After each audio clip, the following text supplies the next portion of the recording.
वहीं छत्तीसगढ़ में नक्सलियों के खिलाफ एक्शन तेज हो गया है। बस्तर में मेगा सर्च ऑपरेशन चल रहा है। पिछले 2 दिनों में 4 इनामी नक्सलियों को ढेर किया गया। कहा जा रहा है कि चुनावी साल में फोर्स अटैकिंग मोड पर काम करेगी। यह रिपोर्ट आप देखिए।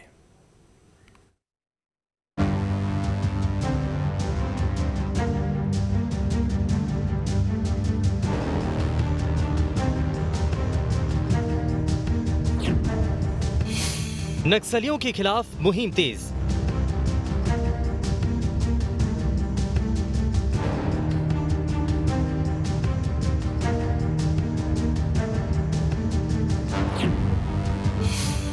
दो दिन में 4 इनामी कमांडर हुए ढेर।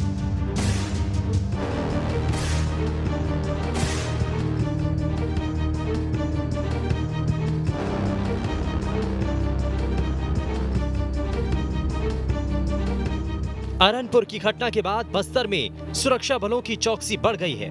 नक्सल प्रभावित इलाकों में ताबड़तोड़ सर्च ऑपरेशन चल रहे हैं। जहां नक्सली दिख रहे हैं, वहां तगड़ा प्रहार किया जा रहा है। पिछले 2 दिन में सुकमा में ही 2 जगहों पर एनकाउंटर हुए, जिसमें 4 इनामी नक्सलियों को ढेर किया गया। इनमें से एक पर 8 लाख रुपए का इनाम था। इन नक्सलियों को मारा जाना सुरक्षा बलों के लिए बड़ी कामयाबी मानी जा रही है, क्योंकि ये कई बड़ी वारदातों में शामिल रहे थे। चूंकि ये चुनावी साल है, लिहाजा पहले के ट्रैक रिकॉर्ड को देखते हुए ये कहा जा रहा है कि नक्सली कुछ और बड़े हमले कर सकते हैं। ऐसे में सुरक्षा बलों के लिए एक बड़ी चुनौती मानी जा रही है। देखिए, जो बस्तर की भौगोलिक स्थिति है उसके कारण इस बात से इनकार नहीं किया जा सकता कि गर्मियों में नक्सलियों का मूवमेंट बढ़ता है। लेकिन आप पिछले वर्षों का रिकॉर्ड देखेंगे और इस वर्ष का रिकॉर्ड देखेंगे तो उसमें कमी आई है। इसका कारण है कि हमारी सरकार बनने के बाद हमने एक स्पष्ट अपनी नक्सल नीति जारी की है, जिसमें वहाँ के लोगों को विश्वास जीता है।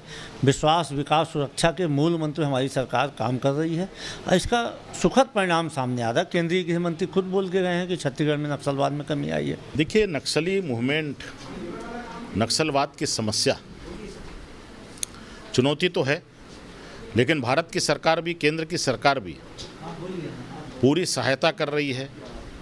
और भारत सरकार चाहती है कि नक्सलवाद छत्तीसगढ़ से और इस देश से उसका समूल नष्ट होना चाहिए।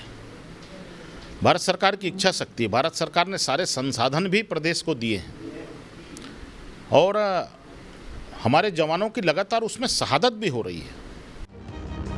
इस साल के आखिर तक चुनाव हो सकते हैं। ऐसे में नेताओं को बड़ा खतरा है, क्योंकि दंतेवाड़ा में ही कई ऐसी सड़कें हैं जहां पर आईडी का खतरा माना जाता है। ऐसे में कैंपेनिंग के दौरान इन सड़कों से सुरक्षित आवाजाही एक बड़ी चुनौती है। देखिए, इस मौसम में, गर्मियों के मौसम में, जो पहले भी है कि आमने सामने की भिड़ंत की बहुत ज़्यादा संभावना रहती है। और जब आमने सामने भिड़ंत होती है शस्त्र अस्त्रों के साथ, तो दोनों पक्षों को नुकसान होता है। निश्चित तौर पे पुलिस जो है, पैरामिलिट्री फोर्सेस हैं, वो बहुत ज़्यादा शक्तिशाली हैं, लेकिन उनकी जो टैक्टिस है, गुरिल्ला वार टैक्टिस, उसकी वजह से कई बार पुलिस जो है उसको नुकसान हो जाता है। तो ये तो आप मान के चलिए कि नक्सली लोग बहुत बैकफुट में हैं और पर्याप्त संख्या में हमारे पास सीआरपीएफ है। वैसे एक बड़ा सवाल ये भी है कि आखिर छत्तीसगढ़ में नक्सलवाद का खात्मा क्यों नहीं हो पा रहा है। तो बताया जाता है कि सबसे ज्यादा हिंसा दंडकारण्य में होती है। ये जंगल 92,000 वर्ग किलोमीटर में फैला है। इस जंगल का दायरा 3 राज्यों तक है। दूसरे राज्यों में दबाव बढ़ने से पनाह लेते हैं। जब छत्तीसगढ़ में एक्शन तेज होता है तो दूसरे राज्यों में ये भाग जाते हैं। यानी 3 राज्यों के मुहाने को नक्सलियों ने अपना ठिकाना बनाया है। इसी वजह से नक्सलियों का पूरी तरह से खात्मा नहीं हो पा रहा है। सवाल यह है कि चुनावी साल में क्या नक्सलियों पर काबू पाना एक बड़ी चुनौती है। तो ऐसे में भाजपा, कांग्रेस और एक्सपर्ट अपनी अलग अलग राय रखते हैं। बीजेपी का कहना है कि केंद्र सरकार के सहयोग से नक्सलियों पर काबू पाने की कोशिश की जा रही है और नक्सली अब बैकफुट पर हैं। दूसरी तरफ कांग्रेस पार्टी अपनी प्रदेश सरकार की पीठ थपथपाते हुए दिख रही है। कांग्रेस पार्टी ने दावा भी कर दिया है कि आने वाले समय में नक्सलियों को पूरी तरीके से ख़त्म कर दिया जाएगा। तीसरी तरफ एक्सपर्ट्स का मानना है कि नक्सली हर बार मूवमेंट बढ़ाते हैं, लेकिन अब छत्तीसगढ़ की पुलिस और केंद्रीय सुरक्षा एजेंसियां बड़ी मजबूती से नक्सलियों का सामना कर रही हैं और अब पुलिस कहीं ना कहीं नक्सलियों पर भारी पड़ते हुए दिखाई दे रही है। बहरहाल देखना होगा कि चुनाव तक इन नक्सलियों पर कितनी नकेल कसी जा सकती है। वीडियो जर्नलिस्ट प्रमोद देवांगन के साथ अंकुश शर्मा, न्यूज स्टेट मध्य प्रदेश, छत्तीसगढ़। इसी के साथ छोटे से ब्रेक लिए यहाँ पर रुकेंगे, खबरें लगातार जारी हैं।